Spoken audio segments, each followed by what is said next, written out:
Hello दोस्तों YouTube channel Excel. Hello दोस्तों YouTube channel next परीक्षा में मैं विवेक आपका फिर से स्वागत करता हूं। दोस्तों आज हम बात करेंगे UP DElEd first semester math का 2023 का पेपर। आज की क्लास में पूरे पेपर को हम सॉल्व कराने वाले हैं। इससे आपको बहुत सारे बेनिफिट मिले। इनसे कुछ क्वेश्चन आपको 2024 का जो आपका पेपर होगा एग्जाम होगा उसमें कुछ क्वेश्चन आपको देखने के लिए मिल सकते हैं या उसी के आधार पर आपको क्वेश्चन देखने के लिए मिल सकते हैं। तो बहुत ही इंपॉर्टेंट आप आज का क्लास रहने वाले हैं और इस क्लास को अगर देखें तो बहुत सारी चीज़ें आपको भी समझ में आएगा कि नहीं मैथ बहुत ज़्यादा कठिन नहीं है, मैथ बहुत ही ईजी है। थोड़ा सा भी हम इसमें मेहनत करेंगे तो आसानी से हम इसमें अच्छे अंकों के साथ पास हो जाएंगे। ठीक है, यानी कि जिन छात्रों को लगता है कि मैथ के पेपर उनका नहीं निकलेगा तो अब से जो भी क्लास करा रहे हैं उसको आप अच्छे से देखते चलिएगा, आपका मैथ डेफिनेटली आपका पेपर अच्छे से पास हो जाएगा। ठीक है, तो चलिए शुरू करते हैं। तो सबसे पहले हम बात कर लेते हैं, आपका ये देख सकते हैं 2023 का ही पेपर है और आपका चतुर्थ प्रश्न पत्र के अंतर्गत आपका गणित का पेपर पूछा जाए, जो कि पूर्णांक की अगर बात कर लेते हैं तो पूर्णांक जो रहेगा आपका वो रहेगा आपका 25 अंक का। ठीक है, पूर्णांक आपका 25 अंक का रहेगा और पास होने के लिए जो है आपको मिनिमम 12 अंक चाहिए पास होने के लिए मैथ में। ठीक है, इतना हमें चाहिए। ठीक है, निर्देश आपको बिल्कुल ऐसे पेपर में मिलेगा। निर्देश सभी प्रश्न अनिवार्य, प्रत्येक प्रश्न के निर्धारित अंक उनके सम्मुख दिए गए हैं, यानी जो भी प्रश्न आप सॉल्व करेंगे उसका अंक उसके सामने आपको दिया रहेगा।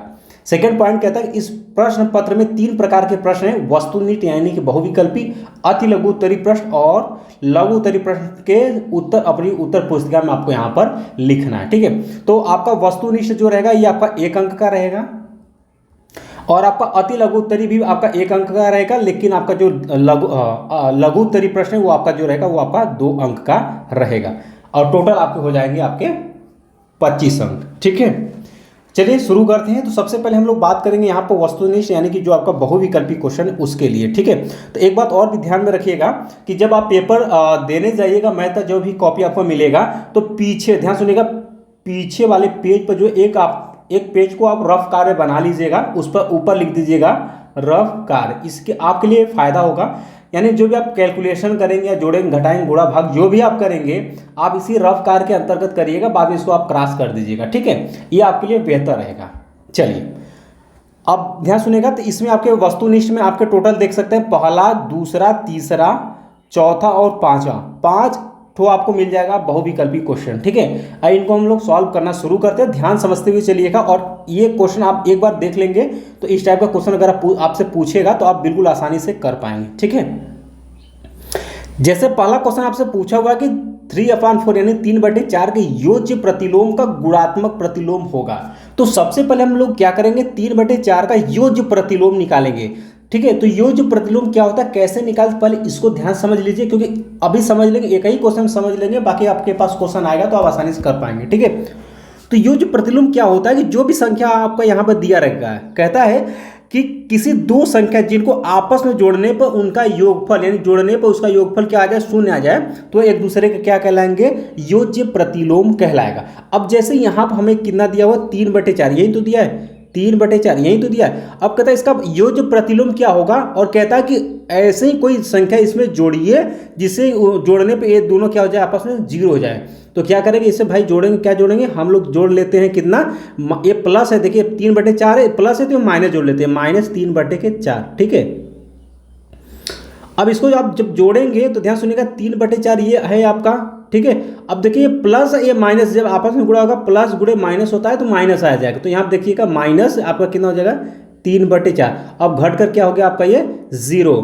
ठीक है, तो आपको क्या पता चला, आपको ये पता चला कि 3/4 का अगर योज्य प्रतिलोम पूछेगा तो हम सिंपल सा काम करेंगे, इसमें माइनस लगा देंगे और कुछ नहीं करना। अब ध्यान सुनिएगा, अब कैसे आप क्वेश्चन करेंगे, ध्यान सुनिएगा। अब याद करना क्या है आपको, जैसे यहाँ पर आपको ध्यान या योज्य प्रतिलोम, अगर आपसे किसी संख्या का योज्य प्रतिलोम पूछेगा तो अगर यहाँ पर 3/4 है या फिर 5/3 मान लेते हैं ये है, इसका योज्य प्रतिलोम पूछेगा तो सिर्फ आपको करना क्या, माइनस लगा देना, -5/3 इसका योज्य प्रतिलोम होगा। या फिर अगर आपसे पूछ दिया कि -6/7 का योज्य प्रतिलोम, तो अगर यहाँ पर माइनस लगाए तो इसका योज्य प्रतिलोम क्या होगा, जो माइनस हो जाएगा उसको आप लोग प्लस बना लीजिए, बस इतना ही आपको करना है। तो योज्य प्रतिलोम उम्मीद है आप सभी को निकालना आ गया है। योज्य प्रतिलोम आपको किसी संख्या को पूछेगा वो प्लस में रहेगा, उसको माइनस में लिख देना, बस इतना ही करना है। ठीक है, जैसे -5 का योज्य प्रतिलोम पूछेगा तो +5 हो जाएगा और यहाँ पर -2/3 का पूछेगा तो क्या हो जाएगा +2/3 इसका योज्य प्रतिलोम हो जाएगा, ठीक है। या फिर 2/3 का ही पूछेगा योज्य प्रतिलोम क्या होगा, तो यहाँ देखिएगा ये प्लस है तो यहाँ पर आप आंख मूंद कर माइनस में लिख दीजिएगा,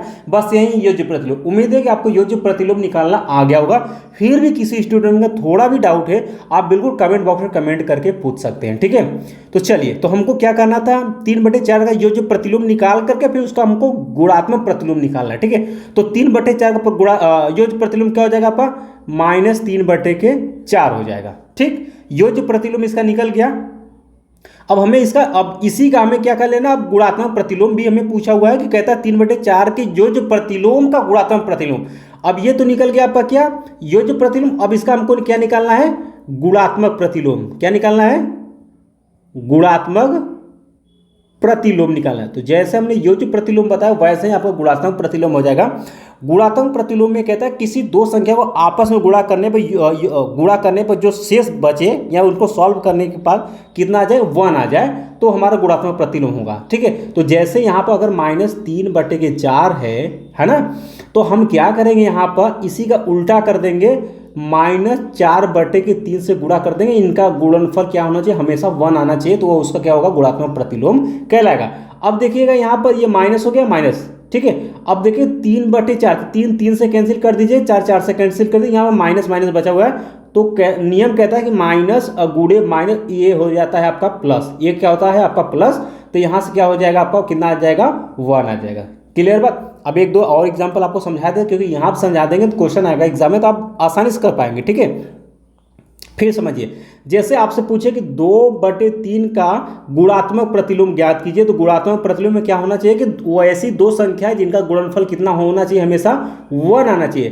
तो देखिए यहाँ क्या 2/3 यानी +2/3 है, तो इसका गुणा हम क्या करेंगे, जस्ट इसका उल्टा करके करेंगे, ठीक है। तो क्या हो जाएगा, 3/2 करेंगे, 3/2, तो 3 से कटा, 2 से कटा, इसका जो गुणनफल कितना आ गया, 1। यानी हम कह सकते हैं 2/3 का जो गुणात्मक प्रतिलोम होगा वो कितना कहलाएगा, 3/2 कहलाएगा। सिंपल सी बात। अब आसानी से आप बता पाएंगे। क्या करेंगे, आपको उल्टा कर देना। क्या करना है आपको भाई, उल्टा कर देना, जो भी संख्या रहेगा उसका उल्टा करेंगे। अब ध्यान सुनिएगा, जैसे आपको करना हो गया 4/3 का आपसे गुणात्मक प्रतिलोम पूछा हुआ है, तो क्या करेंगे, इसका उल्टा 3/4 इसका क्या हो जाएगा आपका, गुणात्मक प्रतिलोम कहलाएगा, ठीक है। अगर ये भी -4/3 रहेगा तब इसका गुणात्मक प्रतिलोम क्या हो जाएगा, तो हमें क्या करना है, इसका गुणनफल हमेशा 1 आना चाहिए। तो इसमें क्या करेंगे, -3/4 से अगर हम गुणा करेंगे, 3 से 4 से कैंसिल, माइनस गुणे माइनस करेंगे, क्या हो जाएगा हमारा प्लस, यानी कि 1 आ गया, ठीक है।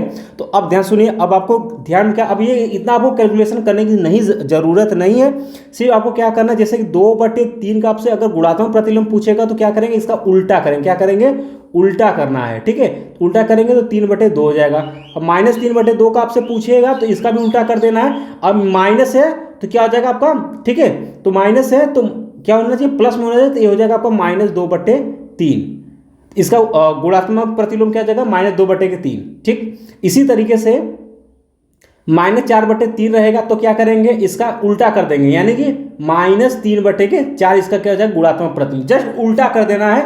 अगर माइनस रहेगा तो माइनस लगा लेंगे, प्लस रहेगा तो प्लस, तो जैसे है तो पहले प्लस रहेगा ही रहेगा, माइनस में माइनस लगा लेंगे, बस इतना ही आपको करना है, ठीक है। उम्मीद है कि आपको समझ में आ गया होगा कि कैसे हम गुणात्मक प्रतिलोम निकालते हैं। तो अब इसका आंसर आप आसानी से दे पाएंगे। अब इसका 3/4 का गुणात्मक प्रतिलोम क्या हो जाएगा, यहाँ से क्या हो जाएगा भाई, इसका उल्टा कर देना माइनस के साथ, तो ये हो जाएगा -4/3। इसका क्या हो जाएगा, गुणात्मक प्रतिलोम। ऑप्शन देखिए कौन सा सही है, तो ऑप्शन देखेंगे आपका ऑप्शन आपका बस सही है, आपका -4/3। तो आप उत्तर पुस्तिका में कैसे लिखिएगा, ध्यान समझिएगा। आप जैसे लिखिएगा तो प्रश्नोत्तर संख्या, ध्यान सुनिएगा, ठीक है। प्रश्नोत्तर संख्या कौन सा है भाई, आपका फर्स्ट डालेंगे। अब यहाँ विकल्प कौन सा सही है, तो इसके अंदर कॉपी में लिखेंगे आप लोग, विकल्प कौन सही है, ब में क्या लिखा है, -4/3, तो -4/3। इस तरीके से आप एग्जाम में लिखेगा तो एग्जामिनर जो आपको पूरा 1 अंक का है तो 1 अंक आपको पूरा देगा, ठीक है। ऐसे ही आपको करना है। उम्मीद है कि योज्य प्रतिलोम आपको निकालना आ गया, गुणात्मक प्रतिलोम निकालना आ गया है। इस बार आपके पास जो भी शॉर्ट सीरीज, जो भी क्वेश्चन बैंक, जो भी आपके पास अगर बुक है उसमें ऐसे क्वेश्चन मिले तो उसको आपको फटाफट एक्सरसाइज कर लेना है, ताकि और भी कंठस्थ हो जाए, ठीक है। क्वेश्चन नंबर 2 की तरफ बढ़ते हैं। क्वेश्चन नंबर जो 2 है आपसे कहता है कि किसी संख्या के 60% में 32 जोड़ने पर जो संख्या प्राप्त होगी वह संख्या क्या होगी। अब ऐसे क्वेश्चन को कैसे करेंगे, तो लिखेंगे कि माना वह संख्या, ध्यान सुनो, ऐसे ही आप लोग लिखेगा माना वह संख्या क्या है, कुछ भी मान सकते, एक्स मान सकते, वाई मान सकते, जेड, कुछ भी मान लीजिए उसकी माना वह संख्या क्या है, यक्स है, ठीक है। तो कहता है किसी संख्या के 60%, तो क्या होगा वह संख्या यक्स, तो यक्स, अब जहां आपको किसी संख्या के या का लगे, के का मतलब होता है गुणा से, तो गुणे हो जाएगा 60% हो, तो क्या हो जाएगा 60%, ठीक है। मैं 32 जोड़ने पर, तो 32 जोड़ना है तो लिख देंगे 32 प्लस 32 बराबर क्या हो जाएगा आपका, वही जो संख्या प्राप्त होगी वह संख्या क्या होगी, तो मान लेते हैं वो संख्या क्या होगी आपका यक्स प्राप्त होगी, ठीक है। इसका यहाँ पर हम सॉल्व करते हैं तो क्या हो जाएगा यक्स गुणे 60% है, तो इसको हम लोग क्या लिखेंगे, तो प्रतिशत क्या होता है 100 में होता है, तो ये हो जाएगा आपका 60/100। अगर 70% रहेगा तो क्या लिखेंगे इसको 70/100, उसके बटे में 100 कर देना है। अब यहीं पर 45% रहेगा तो क्या करेंगे 45 कितना हो जाएगा 100, जो भी रहेगा 20% पूछेगा तो इसका मतलब हो गया 20/100, या फिर इसको आप दशमलव में भी लिख सकते हैं, इसको भी आप दशमलव में लिख सकते हैं, इसको भी लिख सकते हैं। फिलहाल हमको सरल करना, तो यहाँ पर 60 को क्या लिखेंगे 60 क्या हो जाएगा आपका 100 प्लस 32 है तो 32 बराबर क्या हो गया आपका एक्स हो गया, ठीक है। अब देखिएगा, ये देखिएगा, अब इसका एलसीएम लेंगे, ठीक है। तो इसको हम थोड़ा सा सरल करके क्या लिख सकते हैं, इसको लिख सकते हैं 60x/के क्या हो गया आपका 100 प्लस क्या हो गया आपका 32 बराबर आपका क्या हो गया x हो गया, ठीक है। अब इसका हम लोग एलसीएम लेंगे, ठीक है, यही लघुत्तम सम पढ़ता हूँ, तो इसका यहाँ पर 1 मानेंगे तो क्या हो जाएगा आपका 100 हो जाएगा। अब देखिए 100 का भाग 100 में देंगे एक बार, यानी कि ये ऊपर वाले में 1 से गुणा कराएंगे तो कितना हो जाएगा 60x ही रहेगा, प्लस है तो प्लस लगाएंगे। अब देखिए 1 का भाग 100 में देंगे तो 100 आ जाएगा, 100 फिर 100 का गुणा जो है हम लोग 32 में करेंगे, यानी कि 32 गुणे क्या हो जाएगा आपका 100 बराबर की आपका यक्स हो जाएगा। अब नियम कहता है ये जो बटे में रहता है ये बराबर को उधर क्या होता है गुणे में चला जाता है, ठीक है। तो गुणा में चला जाएगा तो क्या हो जाएगा यहाँ से आपका 60x प्लस कितना हो जाएगा, अब 32 में 100 गुणा करेंगे तो 32 100 बराबर इधर 100 का गुणा इधर करेंगे x में, तो क्या हो जाएगा आपका 100x। अब नियम ये कहता है कि जब बराबर के उधर कोई संख्या लेकर जाते हैं तो प्लस रहता है तो माइनस हो जाएगा, माइनस रहेगा तो प्लस हो जाएगा। तो यहाँ प्लस 60x है क्योंकि यहाँ पर भी x है यहाँ पर भी x है, तो ये आपस में घट जाएगा। इसको हम जब उधर लेकर के जाएंगे तो क्या हो जाएगा आपका 100x माइनस के 60x, अब बराबर कितना बचा है 3200 बचा हुआ, ठीक है। अब देखिएगा यक्स यहाँ पे, तो इसमें 100 में से 60 को घटाएंगे कितना बचेगा आपका 40, यक्स है तो यक्स हो जाएगा, ठीक है, बराबर के 3200 हो जाएगा, ठीक है। अब देखिए ये जब इसको हम 40 को जब इधर बराबर के इधर लेके जाएंगे तो ये बटे में चला जाएगा, तो ये आपका क्या हो जाएगा आपका यक्स बराबर 32 बटे के कितना हो जाएगा आपका 40, ठीक है। तो जैसे कि अगर आपको यहाँ पर 0 0 ऊपर दिखे तो एक शून्य एक 0 से काट दीजिएगा। अब देखिए कि यहाँ क्या बचा आपका 320 बटे के 4 बचा। अब 4 से काट सकते हैं या पहले 2 से भी काट लीजिएगा, तो 2 दूना के 4, अब इसको 2 से काटेंगे 2 एक कम 2, एक इसमें बचा 12 होता है, 2 6 के 12 कट गया, अब 0 का 0 गया, फिर 160 फिर 2 से कटेगा, 2 एक कम 2, अब इसको काटेंगे तो 2 8 16, ठीक है, तो 8 बचेगा और 0 का 0, यानी कि आपका x का वैल्यू आ गया, x बराबर हो गया आपका 80। यही आंसर आपसे पूछा हुआ था, ठीक है। तो ये वाला रफ कार्य अब बहुविकल्पी हो, तो ये वाला रफ कार्य कहाँ करेंगे, जो पेज कॉपी के पीछे आप रफ कार्य करके वहाँ पर आप कैलकुलेशन करके इसका आंसर यहाँ पर टिक कर पाएंगे। तो ऑप्शन में आपका कौन सा सही हो जाएगा, आपका ऑप्शन आपका, ठीक है, 2 नंबर 80 आपका आंसर आया, तो 80 आपका क्या हो जाएगा आपका सही हो जाएगा, ठीक है। चलिए हम लोग आगे बढ़ते अगले क्वेश्चन की तरफ बढ़ते हैं। ठीक, अगला क्वेश्चन कहता है, ये बहुत सिंपल सा क्वेश्चन है। अगला क्वेश्चन कहता है भाई, ठीक है, अगला क्वेश्चन कहता है कि 455 में पहले 5 तथा दूसरे 5 के स्थानीय मान के अंतर मीन्स क्या होता है आपका घटाना, योगफल मीन्स होता है जोड़, और गुणनफल मतलब होता है आपका गुणा, ठीक है, का गुणनफल आपको ज्ञात करना है, ठीक है। तो सबसे पहले हम लोग स्थानीय मान निकालेंगे, तो लिखेंगे 455 का स्थानीय मान, ठीक है। तो हम पहले लिखेंगे, ठीक है। तो देखिएगा पहले स्थान के लिए पूछा हुआ, तो ध्यान सुनिएगा, ठीक है। तो देखिए 455 ये हो गया आपका इकाई का स्थान, इसके बाद वाला हो जाएगा आपका दहाई का, और इसके बाद वाला ये हो जाएगा आपका किसका, सैकड़ा का। ठीक है, और अब इकाई का स्थानीय मान, अगर इस इकाई वाले का 5 के स्थानीय मान निकालेंगे, कैसे निकालेंगे हम लोग, तो यहाँ पर 5 के स्थानीय मान क्या निकालेंगे, तो लिखेंगे 5 का स्थानीय मान। ठीक है, तो क्या हो जाएगा आपका 5 है तो 5 इकाई पर रहता है तो 1 से गुणा करेंगे तो इसका हो गया स्थायी मान 5 आ जाएगा। सैकड़ा वाले पर करेंगे तो इसका करेंगे तो लिखेंगे 5 का स्थानीय मान दहाई पर है। ठीक है, 5 का स्थानीय मान तो इसका दहाई पर है तो इसमें 10 से गुणा हो जाता है, तो 5 × 10 बराबर कितना होगा आपका 50 हो गया। और ये 4 का निकालेंगे इसी तरीके, तो 4 का स्थानीय मान, और ये सैकड़ा पर है तो 4 × 100 से गुणा कर देंगे। ठीक है, तो ये हो गया आपका 400। अब आपसे पूछा हुआ था भाई, आपसे पूछा हुआ था कि पहले 5 और दूसरे 5, तो पहला 5 ये है। ठीक है, पहले 5 का स्थानीय मान कितना आ गया है 5, और दूसरे वाले का स्थानीय जो दहाई पर उसका 5 कितना है 50। तो कहता है इसका अंतर कितना हो जाएगा, तो लिखेंगे इसका अंतर कितना हो जाएगा, इसका अंतर हो गया आपका कितना अंतर, तो 50 और -5 कितना हो गया आपका 45। फिर क्या बोला, इनका जोड़, अब इनका योगफल क्या हो जाएगा, तो 50 + 5 कितना हो गया आपका 55। और कहता है इनका गुणनफल क्या होगा, तो इनका गुणनफल क्या हो जाएगा आपका, गुणनफल कितना हो जाएगा 45 और × 55। तो गुणा कराएंगे तो क्या हो जाएगा, यहाँ से गुणा कराएंगे तो ये हो जाएगा आपका 2475। कितना हो जाएगा 2475, ये होगा आपका, ये आंसर आप मिला लीजिएगा।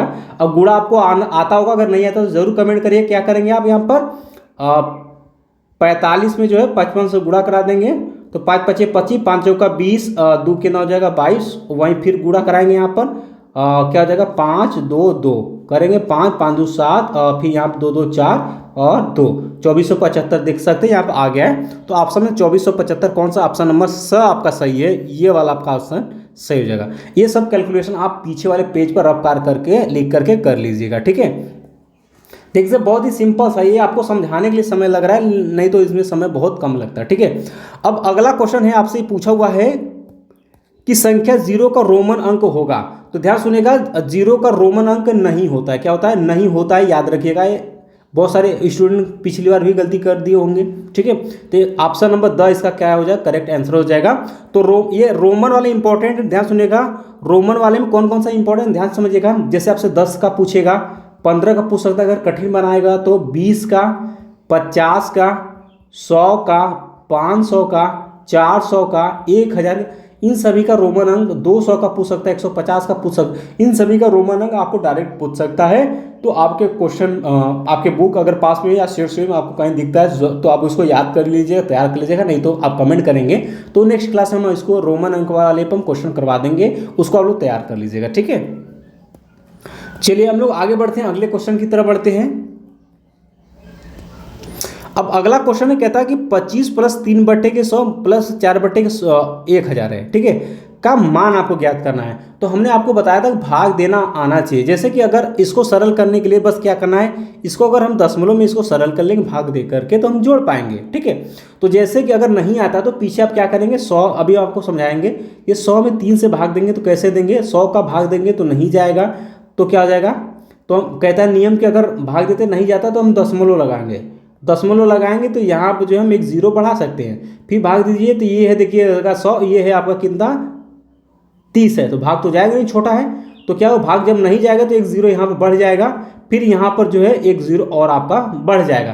तो ये हो गया 100, ये हो गया 300। अब भाग देंगे तो 3 बार में चला जाएगा, तो 3 बार 3 यहाँ हो गया, और 3 × 100 करेंगे तो ये हो जाएगा आपका 300, यानी कि आपका कट गया, शेष पर 0 आ गया। तो ये देख सकते हैं, अगर हमने 3/100 यानी 100 का 3 में अगर भाग देंगे तो कितना आ जाएगा 0.03। ठीक उसी प्रकार 1 2 3। अब ध्यान सुनिए कैसे आपको करना है। अगर ऐसी संख्या आपको मिल जाए तो डायरेक्ट आपको कैसे लिखना है। अब यहाँ देखिएगा 2 0 है, तो जो भी संख्या है वो संख्या लिखिए। अब 2 0 है तो यानी कि एक 0 और चाहिए, और इसके बाद आपको दशमलव लगा देना है। जितना, ध्यान सुनिए, जितना यहाँ पर 0 रहेगा उतने संख्या, 1 2 दो संख्या 0 है तो 2 संख्या पर आपको 0 दशमलव लगानी है। तो देखिएगा 3 तो ऑलरेडी है, अगर अब 3 के बाद कुछ नई संख्या है, एक 0 बढ़ाइए अब दशमलव लगा दीजिएगा। तो 1 2 दो संख्या पर। अब उसी तरीके से अगर इसका भाग देना यानी 1000 का 4 में भाग देना है तो देखिए 1 2 3 ठो है, तो देखिएगा क्या हो गया 4 है तो 4 लिखेंगे। अभी 2 संख्या बच गया है तो 2 यहाँ कुछ नहीं है तो 0 बढ़ा लीजिए क्योंकि 0 फ्री का मिलता है। अब देखिएगा 1 2 3 1 2 3 आ गया। अब दशमलव लगा दीजिएगा, यही इसका भाग देने में ही आएगा, ठीक है, जैसे इसका आया है। तो ऐसे ही अगर आपका 500 है, 5 है, 5 बटे के मान लेते हैं 100 है, तो कैसे करेंगे भाग देंगे, तो भाग देने में समय लगेगा। 2 0 है, 5 ऊपर है तो 5 लिखिएगा, 1 0 एक संख्या 2 संख्या पर दशमलव लगानी है, यहाँ पर नहीं 1 0 बढ़ाकर लगा दीजिएगा। ऐसे ही अगर हम मान लेते हैं अब 15 बटे के कितना हो जाएगा आपका 100 है, तब कैसे करेंगे, कुछ नहीं करना है, 15 हमको लिखना है भाई। और देखिए 1 2 2 0 पर 2 संख्या हमें दशमलव लगानी, देखिए 1 2 मिल गया, दशमलव लगा दीजिए, ये हो गया, ठीक है। अब जैसे यहीं पर अगर मान लो 15 बटे के अगर मान लेते हैं 15 बटे के 1000 है, ठीक है, 3 0, तब क्या करेंगे, तो 3 संख्या पर हमें दशमलव लगानी पड़ेगी, 1 2 3 पर। तो देखिए यहाँ पे 2 संख्या तो 15 लिख लीजिएगा। अब नहीं मिल रहा है यहाँ पे एक 0 लगा करके 1 2 3 पर लगानी, 1 2 3 पर दशमलव लगा दीजिएगा, बस आंसर। ऐसे ही करना है, शॉर्टकट ट्रिक है। इस तरीके से आप इसको ऐसे क्वेश्चन अगर आपको एग्जाम में मिलेगा तो ऐसे ही आप लोगों को कर लेना है, ठीक है। भाग देंगे तो इसमें बहुत ज़्यादा समय चला जाएगा। तो अब क्या करना है आपको, अब इसको सरल करेंगे तो क्या हो गया 25, इसका इसमें भाग देंगे तो कितना हो जाएगा 0.03। उसी प्रकार से इसमें 1000 में 4 का भाग देंगे तो 1 2 3 ठो है तो देखिएगा 0.00 आपका 4 हो गया। अब दशमलव को जोड़ना कैसे, ध्यान सुनेगा। जैसे यहाँ पे क्या हो गया आपका 25 हो गया, ध्यान सुनिए, जोड़ते कैसे, ध्यान समझ लीजिए। 25 है, ठीक है। अब ये 25 के आगे कुछ है तो इसके आगे दशमलव लगा करके 0 0 0 बढ़ा सकते, कोई दिक्कत नहीं है, मान में कोई फर्क नहीं पड़ेगा। अब जोड़ने के लिए दशमलव के नीचे ही होता है, ठीक है। तो जैसे यहाँ पे दशमलव है तो इसके जस्ट नीचे आप दशमलव लगाइए, ठीक, दशमलव लग गया। 0 है तो 0 है, 3 है तो 3, ठीक। अब यहाँ देखिए दशमलव जस्ट दशमलव कहाँ लगता है जोड़ने के लिए, दशमलव के नीचे ही दशमलव लगेगा, लगा लीजिए, यहाँ पर लग गया। अब इसके संख्या जितना इसके आगे लिख दीजिएगा, तो 004 है तो देखिए 0 0 के नीचे 0, फिर इसके नीचे फिर 0, और यहाँ पर क्या क्या 4, तो यहाँ पर हो जाएगा उसका 4, ठीक है। अब यहाँ पे खाली स्थान है तो आपको परेशान होने की जरूरत नहीं, यहाँ पर आप 0 मान लीजिएगा, ठीक है, 0 भर लीजिएगा, 0 का कोई फर्क पड़ेगा नहीं। अब 0 0 0 और यहाँ 4 है तो जोड़ेंगे तो क्या हो गया आपका 4 हो गया। यहाँ पर 0 + 3 + 0 तो कितना हो गया आपका 3 हो गया। अब 0 + 0 + 0 कितना हो गया आपका 0। अब ये देखिएगा दशमलव यहाँ पर लगा तो दशमलव यहाँ पर भी लगेगा, सेम जगह पर दशमलव लगेगा, दशमलव कोई चेंजेस नहीं होगा, जहाँ नीचे जस्ट उसके नीचे ही दशमलव लगता है, ठीक है। तो देख सकते हैं 3 संख्या पर दशमलव लगा था तो यहाँ पर भी 3 संख्या पर दशमलव लगा हुआ है, ठीक है। अब भी देखिएगा 5 है तो 5, 2 है तो 2। अब आंसर आप मिला लीजिएगा 25, इसको पढ़ते कितना है तो 25.034 या फिर 25.034 इसको हम लोग पढ़ेंगे। तो आप मिला लीजिएगा, आंसर ये आपको यहाँ पर दिख रहा होगा इस वाले पॉइंट में, ठीक है। ये है आपका ऑप्शन आपका करेक्ट सही हो जाता है, ठीक है। उम्मीद है कि आपको दशमलव का जोड़ भी आ गया होगा, अगर नहीं आता तो कमेंट करिएगा, हम नेक्स्ट क्लास में एक दशमलव पर एक वीडियो आपको बना देंगे और उससे फ़ायदा ये होगा कि जितने भी इंपॉर्टेंट क्वेश्चन आपके दशमलव वाले पूछे गए एग्जाम में वो भी हम आपको करवा देंगे क्लास में, ठीक है। तो कमेंट जरूर करिएगा, ठीक है। अब शुरू होता है, अब 5 क्वेश्चन हमने आपको विस्तार पूर्वक समझा दिया है। अब शुरू होता है आपका अति लघु उत्तरीय प्रश्न। क्या होता है भैया आपका अति लघु उत्तरीय प्रश्न, जो कि आपको पेपर में जो है 1 अंक में ही पूछा जाएगा। लेकिन इसमें क्या होगा, इसमें जो ये कैलकुलेशन हमने आपको करवा करके बताया था, आपको बस टिक करना था। इसमें आपको क्या करना, वो कैलकुलेशन यानी उसको आपको सरल करके दिखाना होगा, तभी आपको यहाँ पर नंबर मिलेगा। तो अति लघु उत्तरीय में भी 1 अंक का ही क्वेश्चन रहेगा, लेकिन ये शुरू होगा 6 7 8 9 10 और 11, यानी अगर बात करें तो इसमें जो टोटल है आपके 1 2 3 4 5 6 यानी 6 क्वेश्चन आपको अति लघु उत्तरीय में 1 अंक वाला पूछेगा, यानी 6 अंक यहाँ से आपको मिल जाएगा, जो कि बहुत ही आसान होता है। ये बहुविकल्पी का एक तरीके से समझ सकते हैं, बहुविकल्पी का ही भाई है, बस इसको क्या करना है कैलकुलेशन करके लिखना है, ठीक है। तो आज की क्लास के लिए इतना ही रहने देते हैं, बाकी इस टॉपिक पर हमने जितने क्वेश्चन आपको करवाए हैं इनको आप लोग एक्सरसाइज करिएगा। नेक्स्ट क्लास में जो है हम लोग अति लघु उत्तरीय प्रश्न को अच्छे से क्लियर करेंगे, ठीक है। तो इसको भी हम आपको बहुत ही शानदार तरीके से समझाएंगे। इसके बाद हम लोग लघु उत्तरीय प्रश्न भी हमको आपको क्लियर करा देंगे, ताकि ये पेपर आपको अच्छे समझ में आ जाए, ठीक है। तो आज का क्लास यहीं समाप्त करते हैं। तो चलते चलते एक बार आप सभी जो है इस क्लास को लाइक नहीं किए तो ज़रूर एक बार क्लास को लाइक कर दीजिएगा, ठीक है। शेयर अपने फ्रेंड में करिएगा, और चैनल पहली बार चैनल को आप लोग सब्सक्राइब कर लीजिएगा, ताकि आने वाले समय की इंपॉर्टेंट क्लास की नोटिफिकेशन आपको मिलती रहे। तो आपको सब्सक्राइब करके रखना है, ताकि जितने भी क्लास चले उसका आपको नोटिफिकेशन मिलती रहे। और साथ में आपको टेलीग्राम से जुड़ना है, तो आप जो है नेक्स्ट परीक्षा सर्च करके टेलीग्राम से जुड़ सकते हैं, या फिर वीडियो के डिस्क्रिप्शन बॉक्स में टेलीग्राम का लिंक दे रखा है, वहाँ से आप ग्रुप में जुड़ सकते हैं। ठीक है, मिलते हैं नेक्स्ट क्लास में, तब तक के लिए जय हिंद जय भारत।